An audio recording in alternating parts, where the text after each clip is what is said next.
कर्नाटक से इस वक्त की आपको बड़ी खबर बता दें, कल दोपहर 12 बजे कांग्रेस विधायक दल की एक बड़ी बैठक होने जा रही है और इसमें सभी कांग्रेस के जीते हुए विधायकों को बुलाया गया है। इसके साथ ही आपको एक और जानकारी दे दें, सूत्रों के हवाले से इस वक्त की बड़ी खबर बता दें कि कांग्रेस ने हैदराबाद में कुछ रिजॉर्ट्स भी बुक किए हैं। आपको बता दें, रुझानों में कांग्रेस को बहुमत मिल रहा है और इसके बाद कांग्रेस फूक फूक कर कदम रख रही है। ऑपरेशन लोटस को बीजेपी अंजाम ना देने पाए, इससे पहले कल दोपहर 12 बजे कांग्रेस विधायक दल की बैठक है और इसके साथ आपको यह भी जानकारी दे दें कि इस वक्त 117 सीटों पर कांग्रेस आगे चल रही है रुझानों में।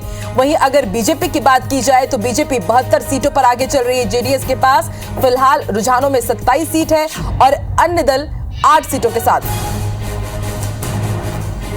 तो इलेक्शन कमीशन के रुझानों में भी कांग्रेस बहुमत के पार हो गई है और पार्टी ने सभी विधायकों को एहतियातन बेंगलुरु बुला लिया है।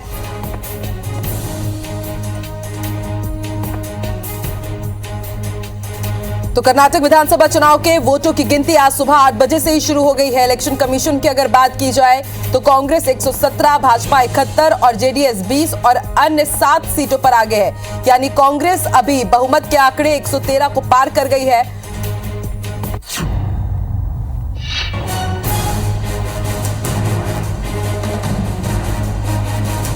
तो आईबीसी 24 पर लगातार सबसे पहले आप कर्नाटक चुनाव से जुड़े हुए सटीक नतीजे देख रहे हैं। रुझान सुबह 8 बजे से ही शुरू हो चुके थे और रुझानों के शुरुआती दौर में भी हमने देखा कि लगातार कांग्रेस आगे चल रही थी और अभी भी कांग्रेस आगे ही चल रही है। और देखिए, जश्न की तस्वीरें भी सामने आने लगी है, पटाखे फोड़े जा रहे हैं, मिठाइयां बांटी जा रही हैं। और देखिए, मिठाई बांटना, पटाखे फोड़ना बहुत ज्यादा जरूरी भी हो जाता है क्योंकि हमने देखा कि किस तरह से बीते साल जो विधानसभा चुनाव हुए, इस साल की शुरुआत में भी जो विधानसभा चुनाव हुए, उसमें कहीं ना कहीं कांग्रेस को हार का मुंह देखना पड़ा। और इसलिए ये जो जीत है कांग्रेस के लिए, जो रुझान आए हैं, बहुत ज्यादा जरूरी हो जाते हैं कि वो इस तरह से जश्न मना रहे। देखिए, पटाखे फोड़े जा रहे हैं और आप देखिए सभी के हाथ में बजरंग बली का गदा भी नजर आ रहा है क्योंकि बजरंग बली हो या फिर बजरंग दल हो, काफी सियासी बवाल और सियासी भूचाल हमने देखा इन तमाम मुद्दों पर।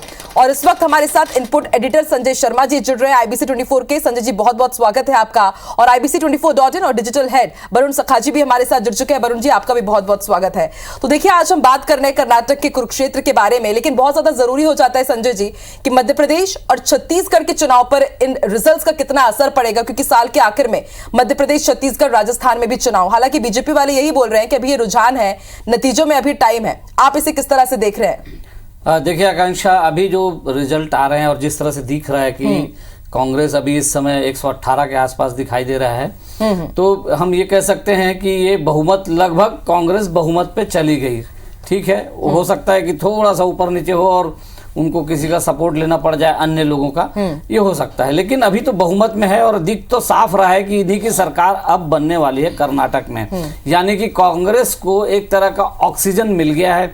कांग्रेस जो निराशा के दौर से गुजर रही थी, कांग्रेस में राहुल गांधी ने भारत जोड़ो यात्रा की थी और उस यात्रा को लेके मजाक भी बनाया गया, तो कम से कम अब कहा जा सकता है कि हाँ, उस यात्रा का कुछ असर हुआ या नहीं, वो अलग बात है, लेकिन कांग्रेस को कहने के लिए मौका मिलेगा।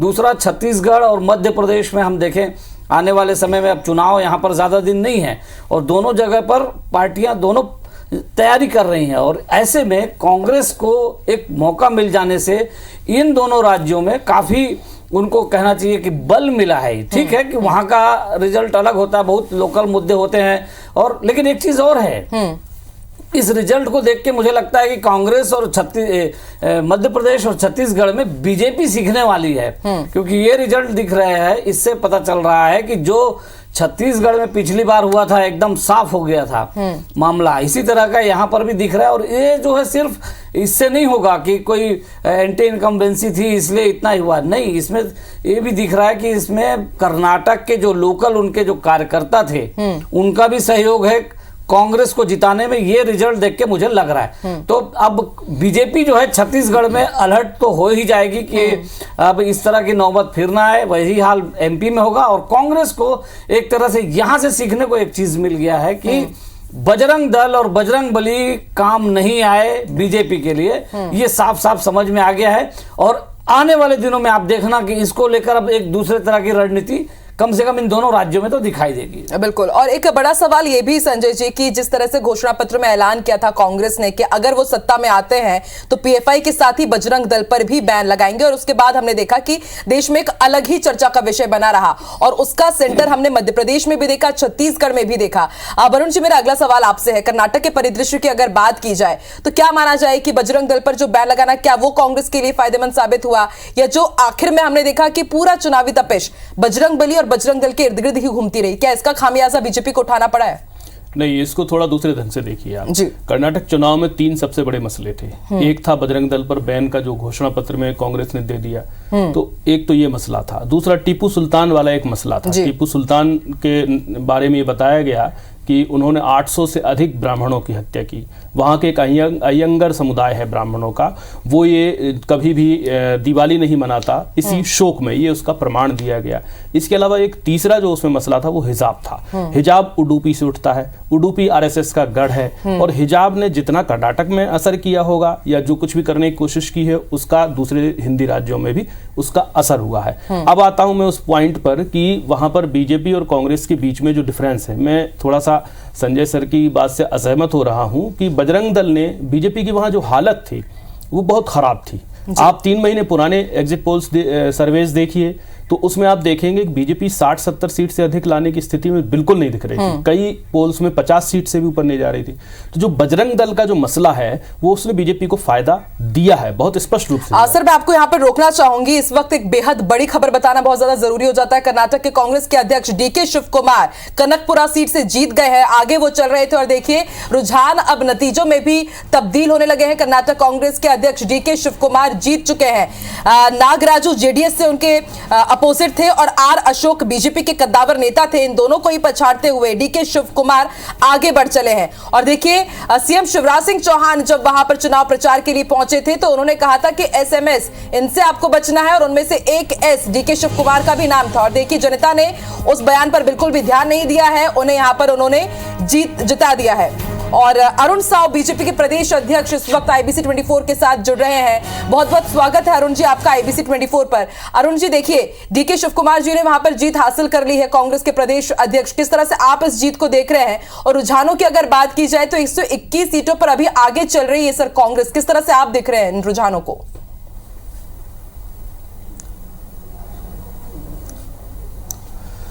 देखिए, अभी तो ये रुझान ही है, आने वाले समय में ये टेली बदलेगी। और जिस प्रकार से कर्नाटक का चुनाव हुआ, देखिए देश की राजनीति में एक परसेप्शन बदला है भारतीय जनता पार्टी ने। आज भारतीय जनता पार्टी के कारण विकास की राजनीति होती है, विकास की बात होती है, जनता के मुद्दों की बात होती है। भारतीय जनता पार्टी ने नरेंद्र मोदी जी के नेतृत्व में सरकार आने के बाद एक नई राजनीति की सूत्रपात और शुरुआत की है। विकास के आधार पर भारतीय जनता पार्टी राजनीति करती है और उन्हीं मुद्दों को लेकर हमने ये चुनाव लड़ा था।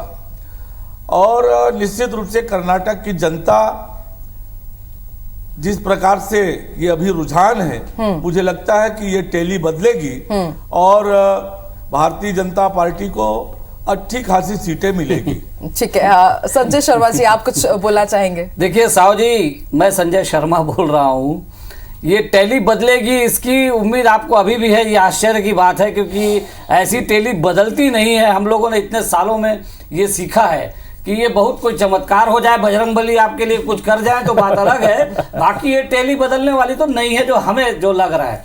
दूसरी बात मुझे ये लगता है कि साहु जी, जिस तरह से बीजेपी के कार्यकर्ताओं ने पिछली बार बीजेपी की लूटियां छत्तीसगढ़ में डुबोई थी, वही कर्नाटक में भी कुछ हुआ है और वैसे ही कार्यकर्ताओं की नाराजगी शायद रही हो, मुझे नहीं पता, लेकिन ये रिजल्ट देख के मुझे ऐसा लगता है, थोड़ा जो अनुभव है उससे ऐसा एहसास होता है कि पार्टी कार्यकर्ताओं ने भी आपके लिए कुछ खास नहीं किया। आपने कहा कि बीजेपी ने परसेप्शन बदला देश के अंदर और विकास की राजनीति, आपने विकास किया, कोई शक नहीं है। मोदी जी आए, बहुत सारा काम उन्होंने किया, ठीक है, अच्छा है, लेकिन हमने ये देखा कि चुनाव जब शुरू होते हैं तब विकास की बात चलती है और जब चुनाव करीब आ जाते हैं तो कहीं ना कहीं से कुछ ना कुछ ऐसा कुछ हो जाता है कि मुद्दा फिर दो पक्षों के बीच हो जाता है। कभी बजरंगबली आ जाते हैं, कभी राम भगवान आ जाते हैं और फिर ये पूरा धार्मिक रंग लेने लगता है।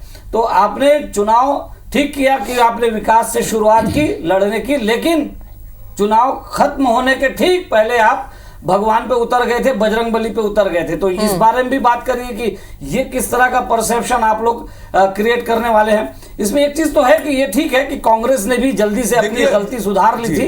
कांग्रेस को समझ में आ गया था कि इसको तुरंत सुधारना पड़ेगा, और मुझे नहीं लगता कि वो जीतने के बाद वो जो घोषणा पत्र में जो कहा था उस पर अमल करेंगे, ये बिल्कुल नहीं लग रहा है। जी अरुण जी। देखिए संजय शर्मा जी, मैं आपसे अभी भी कहूंगा कि जो चाहे बजरंग बली को या बजरंग दल को चुनाव के मुद्दे के रूप में किसी ने लाया तो वो कांग्रेस पार्टी ने। हम तो कर्नाटक के हित की, कर्नाटक के विकास की बात कर कर राजनीति कर रहे थे, चुनाव के मैदान में थे। और भारतीय जनता पार्टी विकास के लिए ही राजनीति करती है। कांग्रेस बड़े बड़े वायदे, लुभावने वादे करके ये चुनाव के मैदान में उतरी थी, और जैसे आपने भी कहा कि वो शायद वो वादे पूरे ना हो, तो ये तो चुनाव जीतने के लिए कांग्रेस ने बड़े बड़े वायदे वहां किए हैं। पर हम तो अभी भी विकास के आधार पर, विकास की अवधारणा के आधार पर और कर्नाटक की तरक्की और बेहतरी को इस चुनाव का मुद्दा बनाया था। और निश्चित रूप से कर्नाटक की जनता का भरपूर आशीर्वाद भारतीय जनता पार्टी को मिला है, और अभी भी लगातार टेली बदल रहे हैं संजय भाई। मैं आपसे कह रहा हूं, मैं साहू जी ऐसा नहीं लगता कि साहू जी क्या आपको ऐसा नहीं लग रहा है, और आगे भी टेली बदलेगी। साहू जी क्या आपको ऐसा नहीं लग रहा है कि कांग्रेस ने सिर्फ जिक्र किया, वो करने वाली नहीं है, और उसने मना भी कर दिया था कि हम ऐसा कुछ नहीं करेंगे। सिर्फ उन्होंने कहा बजरंग दल, और इतना कहते ही देखिए कांग्रेस ने एक खास वर्ग का सारा वोट अपनी तरफ खींच लिया। अन्य का रिजल्ट देखेंगे तो भी लगता है कि कांग्रेस को ही सारा वोट गया है। तो ये नहीं लगता कि उन्होंने जिक्र किया और बजरंग बली उनको बढ़ा के ले गए?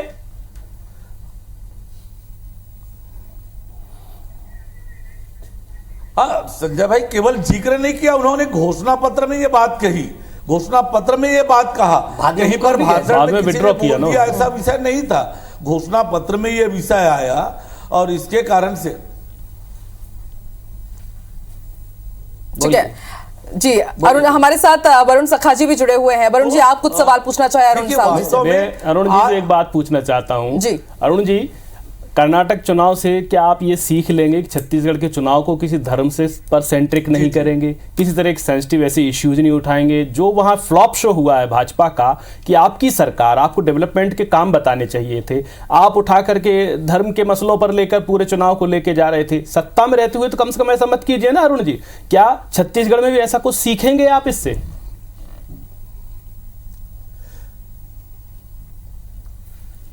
देखिए वरुण सखा जी, मैं अभी भी इस बात पे कह रहा हूं कि धार्मिक मुद्दे हमारे आस्था के विषय हैं, कभी हमारे चुनाव के मुद्दे रहे नहीं। और कर्नाटक में भी धर्म के मुद्दे हम लेकर नहीं आए, कांग्रेस पार्टी ने ये विषय लाई। और छत्तीसगढ़ में तो हम जिस प्रकार से 15 सालों में हमने छत्तीसगढ़ में विकास किया, और छत्तीसगढ़ अलग राज्य का निर्माण भी विकास की अवधारणा के आधार पर भारतीय जनता पार्टी ने और श्रद्धेय अटल बिहारी वाजपेयी जी ने किया, और अटल जी के सपनों के अनुरूप छत्तीसगढ़ का सर्वांगीण विकास करने का प्रयास किया। पर जहां तक छत्तीसगढ़ में कांग्रेस पार्टी की जो सरकार बनी, ठीक है अरुण जी, आप बने रहिए हमारे साथ। अब देखिए स्मृति ईरानी जी भी कुछ कह रही हैं, एक के बाद एक राजनीतिक प्रतिक्रियाएं भी आ रही हैं। सौजन्य से हज यात्री की सुविधा और कैसे बढ़ा सकते हैं, यही हमारा प्रयास है। 25 एम्बार्केशन पॉइंट, पहली बार फीस का लगना, इस तरीके के कई महत्वपूर्ण हमारे सारे एम्बार्केशन पॉइंट्स जो हैं, हमने जब हज कमेटी सभी प्रदेशों के साथ हाजियों चलिए किसी दूसरे मुद्दे पर स्मृति ईरानी जी इस वक्त बोल रही है। अरुण जी, आप अपनी बात कह रहे थे, उसे आप पूरी कर सकते हैं। छत्तीसगढ़ के संदर्भ में बता रहे थे। देखिए जिस प्रकार से बड़े बड़े वायदे जन घोषणा पत्र लेकर आए, 36 बड़े वायदे किए, आज एक भी वादा राज्य की कांग्रेस सरकार ने पूरा नहीं किया है। छत्तीसगढ़ के जो हालात कांग्रेस की सरकार ने किया, क्या आप अगले चुनाव को 2023 के चुनाव को धर्म पर केंद्रित करेंगे या नहीं करेंगे? सीधी सीधी बात ये बताइए आप।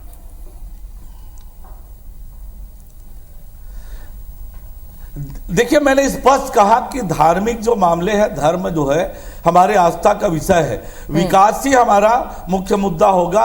राज्य में कांग्रेस की वादा खिलाफी मुख्य मुद्दा होगा। जिस प्रकार से कांग्रेस की सरकार ने छत्तीसगढ़ को भ्रष्टाचार का गढ़ बना दिया है, अपराध का गढ़ बना दिया है, माफियाओं का गढ़ बना दिया है, ये सारे मुद्दे हम जनता के बीच लेकर जाएंगे।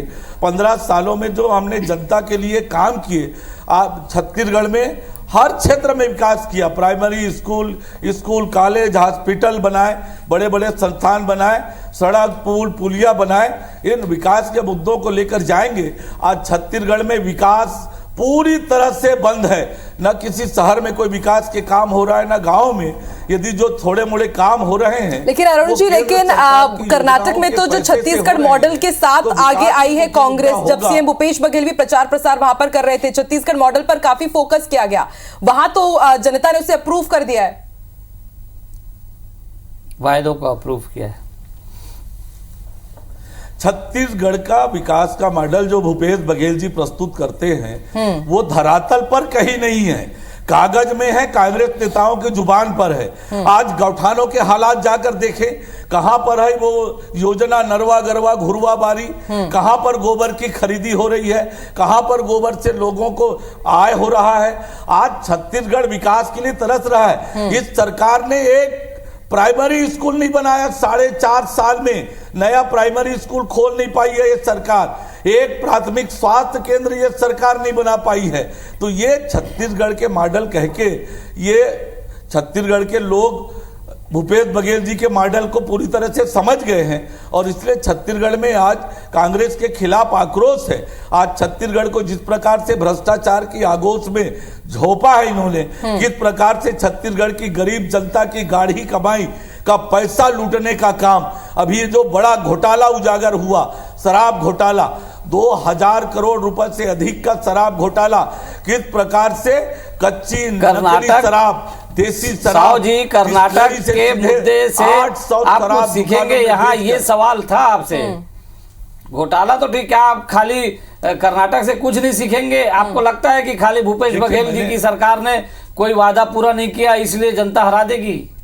कर्नाटक का कोई इफेक्ट नहीं आएगा कांग्रेस या बीजेपी के ऊपर? देखिए मैं आपसे ये विनती कर रहा हूं, जो प्रश्न वरुण सखा जी ने कहा उसका उत्तर देते हुए मैंने कहा, लेकिन आज देखिए जिस प्रकार से कर्नाटक में राजनीति हुई है, जिस प्रकार से कर्नाटक का रिजल्ट आ रहा है, निश्चित रूप से ये कर्नाटक की जनता का जो भी जनादेश होगा हम नतमस्तक होंगे और स्वीकार करेंगे। लग रहा है और वास्तव में देश की राजनीति में देश को नई राजनीति देने का काम भारतीय जनता पार्टी ने किया। विकास की राजनीति की है। ठीक है, मान रहे हैं आप कर्नाटक में आपकी बुरी हार हो रही है।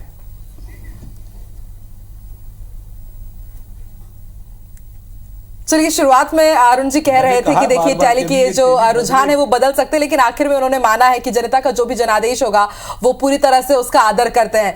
ठीक है, आप बने रहिए अरुण जी हमारे साथ। इस वक्त कांग्रेस संचार प्रचार प्रमुख सुशील आनंद शुक्ला का क्या कहना है कर्नाटक के रुझानों पर, नतीजों पर, आइए आपको सुनवाते हैं। कर्नाटका की जनता का संदेश, कांग्रेस संभालेगी सारा देश। कर्नाटका में कांग्रेस पार्टी को प्रचंड बहुमत मिल रहा है। भारतीय जनता पार्टी की सारी हेकड़ी कर्नाटका की जनता ने निकाल कर रख दी है। बजरंगबली ने कालनेमियों के पोल को खोल कर रख दिया है कर्नाटका में।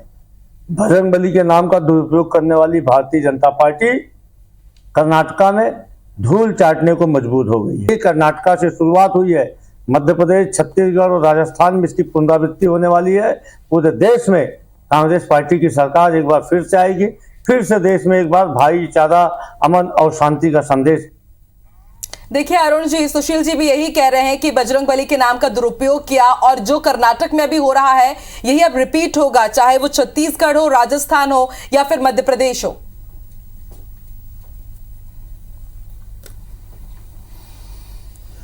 देखिए, बजरंगबली को चुनाव के मैदान में लाने का काम किसी ने किया तो कांग्रेस पार्टी ने किया। अपनी घोषणा पत्र में जो बजरंग दल पर प्रतिबंध लगाने का काम किया, बजरंग दल पर प्रतिबंध लगा के क्या बजरंग दल जो गौ माता की सेवा करती है, रामनवमी की जुलूस निकालने का काम क्या यह अपराध हो गया? तो लेकिन उसका फायदा तो मिला देखिए, ना साहब जी। आज देश के जनता की भावनाओं से खिलवाड़ करने का काम, जी फायदा तो मिला।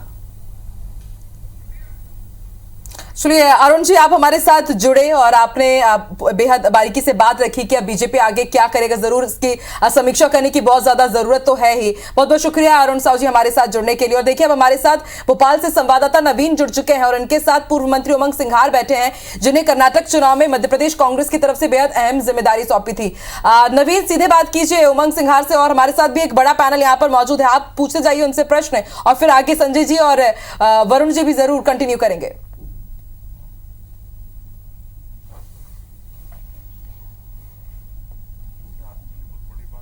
देखिए, बिल्कुल कांग्रेस कर्नाटका में स्पष्ट बहुमत की तरफ बढ़ रही है और मेरे साथ इस वक्त कांग्रेस के विधायक और मध्य प्रदेश सरकार के पूर्व मंत्री उमंग सिंघार है। ऑब्जर्वर के नाते इन्होंने बड़ी मेहनत की है। कर्नाटका में बेल्लारी की जिम्मेदारी इनके पास थी। जो नतीजे हैं, क्या लगता है कि इसका एक बड़ा इम्पैक्ट क्या होगा पूरे देश के लिहाज से अगर बात करें, या कर्नाटक के बाद मध्य प्रदेश में भी विधानसभा चुनाव होने? देखिए, मध्य प्रदेश में तो निश्चित तौर से जो जिस प्रकार से कर्नाटक में सरकार गिराई थी बीजेपी ने गलत तरीके से, और उसका जनता ने जवाब दे दिया, तो जनता यहाँ भी 6 महीने इंतजार कर रही है जवाब देने का कि किस प्रकार वापस से कांग्रेस आना है। तो निश्चित तौर से ये सहानुभूति का लाभ तो कांग्रेस को मिलेगा। और जो योजनाएं हैं जो कर्नाटक में चाहे हिमाचल में हम लोगों ने दी योजना, उन योजनाओं का लाभ आपके सामने दिखा 2 राज्यों में। तो निश्चित तौर से यहाँ भी हमें 500 रुपए जो डीजे अपना सिलेंडर का है, आपका लाडली लक्ष्मी का हमने 1500 रुपए लाए हैं उनके सामने तोड़, तो वो भी आज गांव-गांव के अंदर फॉर्म भरने की तैयारी चालू हो गई है। तो सामने दिख रही स्थिति। लगता नहीं आपको चुनावों में अब सड़क, पानी, बिजली जैसे मूलभूत मुद्दों के अलावा अब बजरंगबली, द केरल स्टोरी, इस तरीके के मुद्दे भी सुर्खियों में रहे हैं? देखिए, चुनाव को मुद्दों से भटकाते हैं। जो आम व्यक्ति की जरूरत है उस पर तो भाजपा काम करना नहीं चाहती है। और रही बजरंगबली बात, तो अखाड़े में उतरते तो पहलवान जय बजरंगबली बोल के उतरते, तो हम जय बजरंगबली बोल के उतरे और जीते और बाबा ने आशीर्वाद दिया। मध्य प्रदेश में भी कुछ ऐसा ही देखने को मिल रहा है। यहाँ भी तमाम तरीके की ये जो मुद्दे हैं ये भी शुरू हो चुके हैं, इन पर बहस शुरू हो चुकी है। कुछ दिनों पहले बजरंग दल पर बैन लगाने की वकालत भी यहाँ पे सज्जन सिंह वर्मा ने की है। देखिए, मैं तो यही कहना चाहता हूँ कि कोई भी दल हो, बजरंग दल में अच्छे लोग भी है, लेकिन व्यक्ति विशेष पर जो है, जो इस प्रकार से घटनाएं करता है, जो है हिंसा फैलाते, उन लोगों पे होना चाहिए, किसी दल पे नहीं होना चाहिए, मेरा ऐसा राय है। और रही इसको, आपको भगवान की आस्था से इसको क्यों जोड़ते हो? आप भगवान के नाम पे कुछ भी करो तो थोड़ी चलेगा है? भगवान के नाम पे मंदिर में पूजा करो, भगवान के नाम पे आपको आपकी जो आस्था उसमें कीजिए, लेकिन आप हिंसा क्यों फैलाते हो? कांग्रेस ने इन मुद्दों का जवाब कर्नाटका में कैसे दिया? क्या रणनीति है और मध्य प्रदेश में किस तरीके से इस तरीके के प्रायोजित मुद्दों का जवाब कांग्रेस पार्टी देगी? देखिए, हम तो सीधे जनता के हित की बात कर रहे हैं। उनकी आवश्यकताएं हैं, चाहे सिलेंडर की आवश्यकता है, चाहे डायरेक्ट बेनिफिट स्कीम में उसको आवश्यकता है, उसकी बात कर रहे हैं। जी नवीन, किसान को कैसा फायदा हो? गई सरकार में कर्ज माफी किया, वो हमने किया। तो हम सीधे उन मुद्दों पे बात करना चाहते हैं जिससे जनता को लाभ हो, और ये चाहते हैं कि मुद्दे भटके कि हिंदू मुस्लिम हो और हम सत्ता में बना रहे, लेकिन उसकी आड़ में भ्रष्टाचार करते रहते हैं। और कितने आज मध्य प्रदेश में भ्रष्टाचार के घोटाले हैं, आप खुद देखेंगे, इस चुनाव में आपको दिखेंगे। जाहिर है कांग्रेस का दावा है कि कर्नाटका का माइलेज जो है मध्य प्रदेश में मिलेगा और मध्य प्रदेश में भी कांग्रेस की सरकार बनेगी। बजरंगबली, बजरंग दल या केरल स्टोरी, ये तमाम मुद्दे जो है फीके पड़ जाएंगे मध्य प्रदेश में जब विकास की बात कांग्रेस पार्टी करेगी। नवीन, हमारे साथ डिजिटल हेड वरुण जी भी जुड़े हुए हैं। वरुण जी भी कुछ पूछना चाहते हैं उमंग जी से।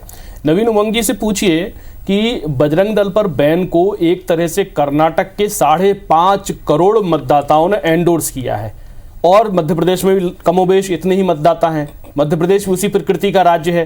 तो क्या बजरंग दल वाला जो एंडोर्स किया हुआ पब्लिक का एक जो मुद्दा है बजरंग दल पर बैन का, उसको कांग्रेस मध्य प्रदेश में भी लेकर जाएगी क्या?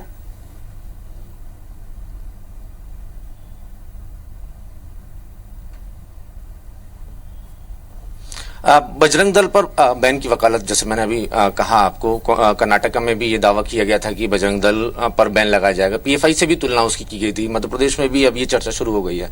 सज्जन सिंह वर्मा ने भी कहा, कांतिलाल भूरिया ने भी कहा। तो वहां भी लगभग कुछ ऐसी ही सिमिलरिटीज हैं। 5.5 करोड़ वोटर्स वहां भी हैं, लगभग इतने वोटर्स यहाँ भी हैं। तो कांग्रेस किस तरीके से इसका जवाब देगी? देखिए, मेरा जो व्यक्तिगत विचार है, किसी दल पे प्रतिबंध नहीं होना चाहिए। जो सांप्रदायिकता फैलाते हैं उन व्यक्ति विशेष पे प्रतिबंध होना चाहिए। मध्य प्रदेश में लगातार इस तरीके की कुछ चुनाव मुद्दे को भटकाना भाजपा का काम है। विकास की बात करना नहीं चाहती। भाई, लोगों को पानी नहीं मिल रहा, पूरे गर्मी में हालत खराब है। मैंने भी एक चैनल में कहा है कि नल जल योजना में आप देखिए, आज मेरी विधानसभा 300 करोड़ का काम हुआ। ऐसे हर विधानसभा 300 करोड़ के, लेकिन ये ठेकेदार 40% उसके अंदर कमीशन किसको दे रहे हैं? कहाँ जा रहा है? कि चुनाव के लिए बजट इकट्ठा हो रहा है। मालूम करे, सरकार से पूछे। आदिवासी क्षेत्रों में विकास नहीं है। जी नवीन, जाहिर है भ्रष्टाचार के मुद्दों को लेकर कांग्रेस चुनाव में जाएगी। दावा भी किया जा रहा है कि जिस तरीके से मध्य प्रदेश सरकार की बड़ी जो जी ठीक है नवीन, आप हमारे साथ बने रहिए और लगातार हम चर्चा भी कर रहे हैं। और वरुण जी, डीके शिव कुमार की जीत है, इसे बहुत बड़ी जीत माना जा रहा है। इसके पीछे क्या पॉलिटिकल एनालिसिस आप समझते हैं? देखिए, डीके शिव कुमार पिछले 7 सालों से कांग्रेस के संकट मोचक के रूप में देखे जाते रहे हैं।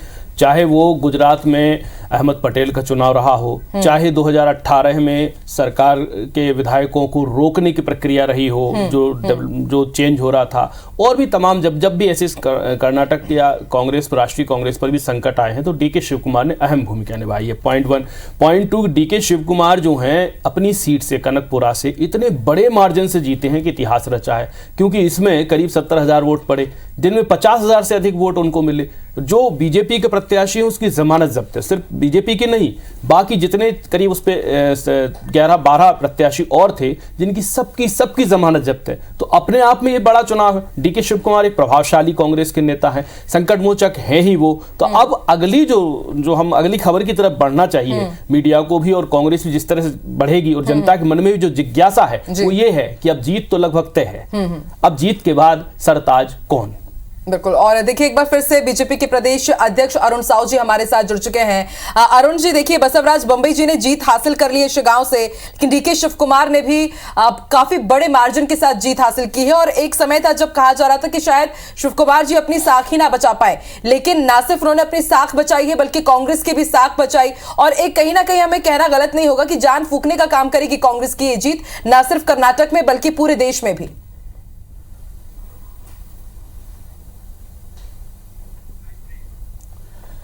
देखिए, एक तो कर्नाटका का चुनाव जिस प्रकार से हुआ है, और अभी मुझे उम्मीद है कि भारतीय जनता पार्टी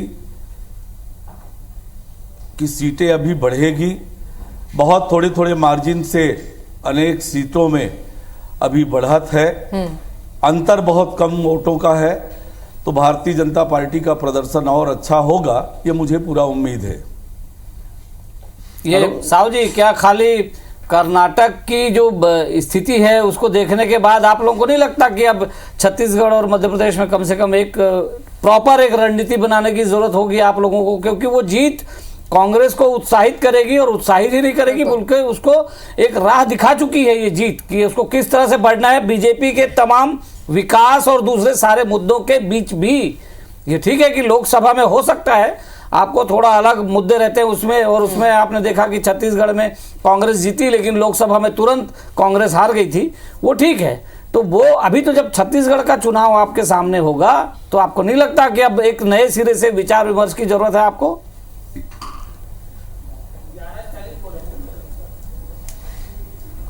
देखिए, छत्तीसगढ़ में हम पूरी ताकत से, पूरी योजनाबद्ध ढंग से चुनाव की तैयारी में जुटे हुए हैं। हर मुद्दे को लेकर जनता के बीच जा रहे हैं, हमारी संगठनात्मक व्यवस्थाएं भी ठीक कर रहे हैं। पूरी रणनीति से, पूरी गंभीरता से हम छत्तीसगढ़ के चुनाव को लड़ेंगे, और इसी तरह से मध्य प्रदेश में पूरी गंभीरता से पार्टी काम कर रही है। और निश्चित रूप से छत्तीसगढ़, मध्य प्रदेश और राजस्थान में भी भारतीय जनता पार्टी की सरकार 2023 में बनेगी। अरुण जी, एक सीधा सवाल बताइए आप कि कर्नाटक में जो हार हुई, आप चूंकि सांसद भी हैं और राष्ट्रीय आपकी जो टीम है उसमें भी हैं आप, तो ये सीधी बात है, कर्नाटक में एक कोर वजह क्या है आपकी हार की? सीधी बात।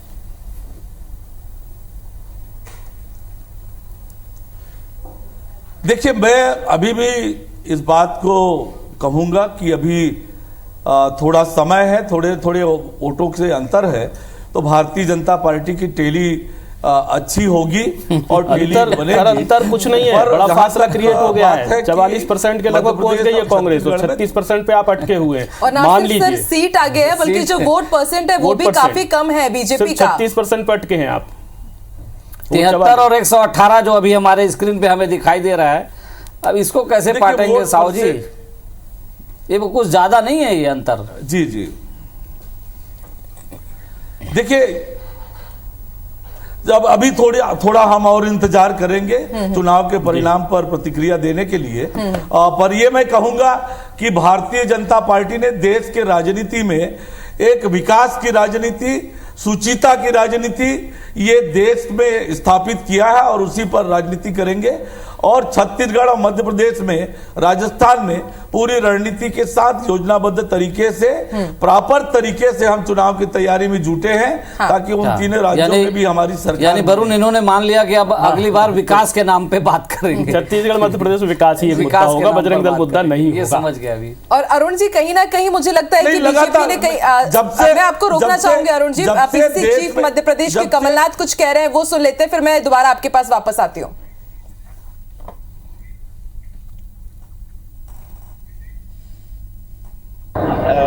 ये निश्चित है कि कांग्रेस की सरकार बनेगी। भारतीय जनता पार्टी का प्रयास रहेगा कि अन्य पार्टियों से या स्वतंत्र उम्मीदवारों से मिलकर खरीद फरोख्त करें, सौदा करें, जो उन्होंने हमेशा किया। अरुणाचल प्रदेश से शुरू किया था।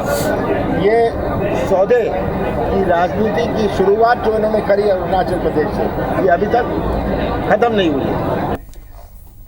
ठीक है अरुण जी, देखिए वो ये ऑपरेशन लोटस के बाद की सौदेबाजी की सरकार आप बनाते, इससे पहले भी हमने देखा कि कांग्रेस और जेडीएस के साथ मिलकर आपने सरकार तो हासिल कर ली, आपने सत्ता तो हासिल कर ली, लेकिन बाद में फिर लड़खड़ा गए विधायक और फिर बीजेपी ने कमल खिला लिया वहां पर।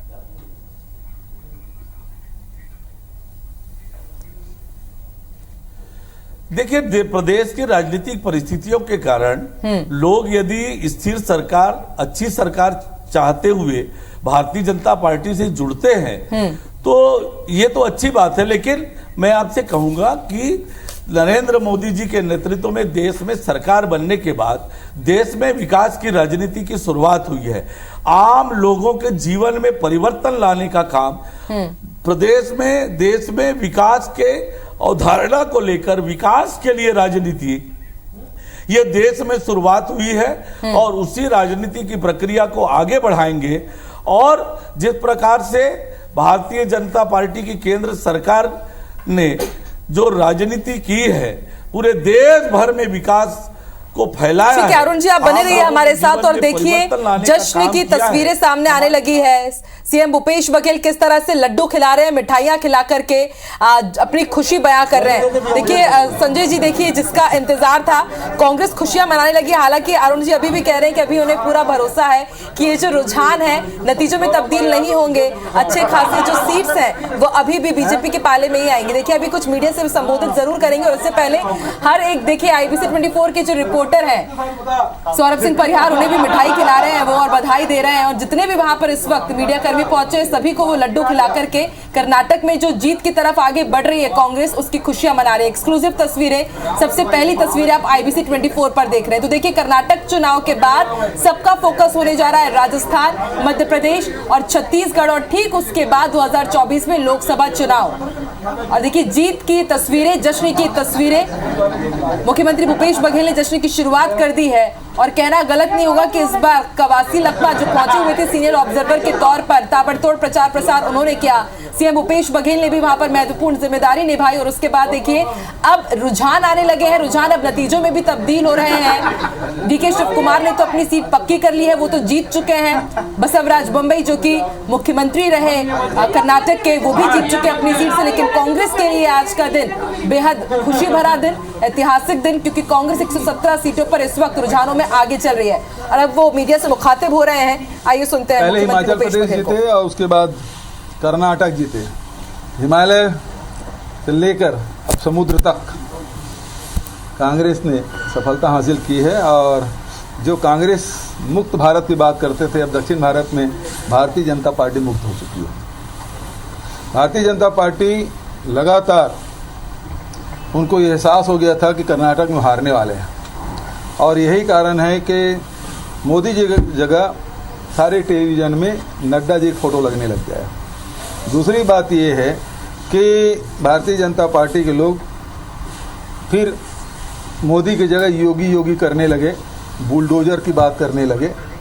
और भारतीय जनता पार्टी के नेताओं से पहले हमारे अरुण साहु जी को पता चल गया था, तभी बोले कि हम यहाँ उत्तर प्रदेश की तरह यहाँ भी बुलडोजर चलाएंगे।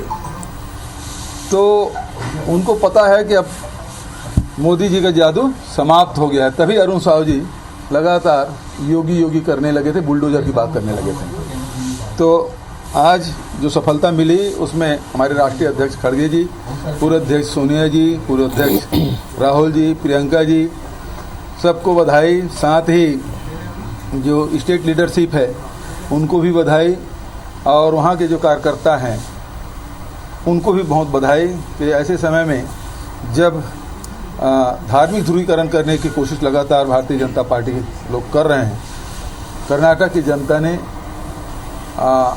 फैसला दिया है और उस फैसले से स्पष्ट हो गया है कि बजरंग बली है वो कांग्रेस के साथ है।